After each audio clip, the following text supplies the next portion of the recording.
Hi everyone, welcome to my kitchen. In today's recipe, I'm going to show you how to make a dish from the Mangalorean cuisine made from chickpeas, that is Kabuli channa, and it's a dry version of the chickpeas that is going to be tossed in freshly roasted spices and along with garlic, onions and coconut. Okay, so without wasting any time, let me just dive right in and begin to show you how to make this dish. So into my pan, I'm just going to preheat the pan and I'm going to roast the spices. So I'm going to be using these red chilies, which are traditionally called as biadige chilies, or you can use any chili which is local to your cuisine. These chilies are spicy as well as add a rich color to the dish as well. So I'm just going to add that in, and some black peppercorns and some coriander seeds and cumin seeds, jeera seeds, okay? And I'm going to roast all of them until they release a good aroma. So it's about a few minutes, maybe about a minute is what it'll take over medium heat. You don't want it to turn brown or black. Ensure it doesn't get burnt, but it just needs to get roasted and crisp. And you'll start smelling the aromas, and sometimes because these chilies are so spicy that you might start coughing as well. Just before that point, turn it off, okay? And just roast them until it's done. I can smell the aromas coming through, and I've turned off the heat because I don't want it to get too much roasted. I'm going to make a powder of this masala. You might just tell me, why not just use jeera powder, dhania powder, coriander powder and red chili powder, right? But you must give that a try by just using those powders, and then you must try this by freshly roasting them. There is a real difference into making the fresh spice powders.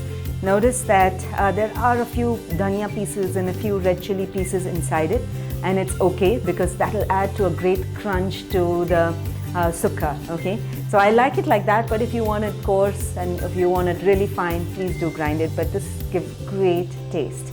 So I'm going to keep this aside, and into my same pan I'm going to heat it, and now going to roast the onion, garlic and curry leaves. Imagine, these three combinations are brilliant combinations in South Indian cuisine. The coastal regions, especially from Mangalore, the Konkan coast, the Malabar, Kerala, all of them use this particular combination of the garlic, onion and the curry leaf combination, which brings in brilliant flavors into your curries or torans or the sukkas, right? So and of course, different regions use different types of oils, from coconut oil to sesame oil, gingerly oil or regular cooking oil. So it's completely your choice, or whatever is locally available. So into this pan, I'm going to add in the mustard seeds and allow it to crackle once the oil is heated. Allow the mustard seeds to crackle, and as it's crackling, I'm going to add the finely chopped garlic,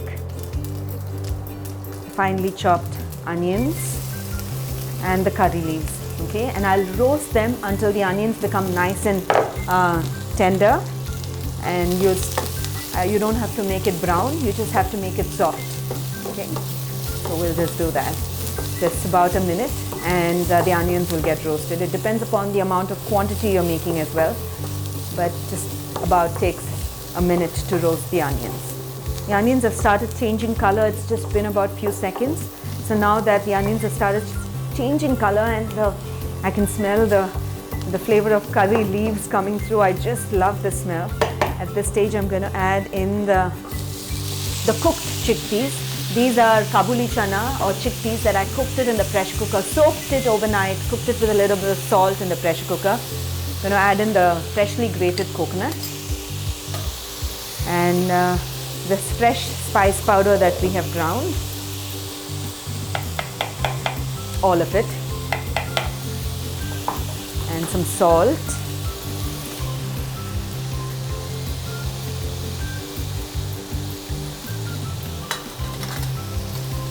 and then this tamarind water, just a little bit of tamarind water, okay?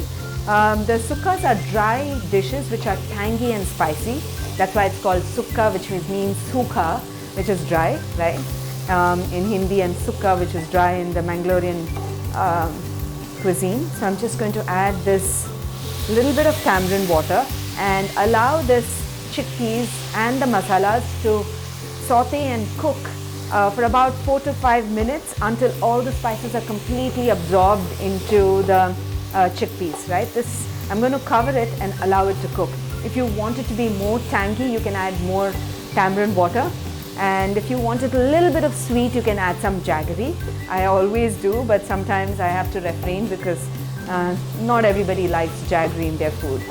Okay, so what I'm going to do is to now cover the pan and allow it to simmer for about 3 to 4 minutes and then give it a taste and we are done with the dish. It's been 3 to 4 minutes since the sukha has been simmering and the tamarind water is sort of absorbed well into the dish. And I kept stirring it a little bit and sprinkling a little bit of water so that it doesn't become too dry. Just going to serve it into a serving bowl, and you can serve the sukha along with a gravy dish and rice or even parotas, Malabar parotas. So I hope you really enjoyed watching this recipe. It's simple, it's tasty and it's delicious. You must give this recipe a try. When you do, don't forget to click a picture of it and share it in the comments below, because we'd love to see how you've cooked this dish, how you've experimented with a little variations in the cuisine. And so until then, until next time, happy cooking and healthy eating.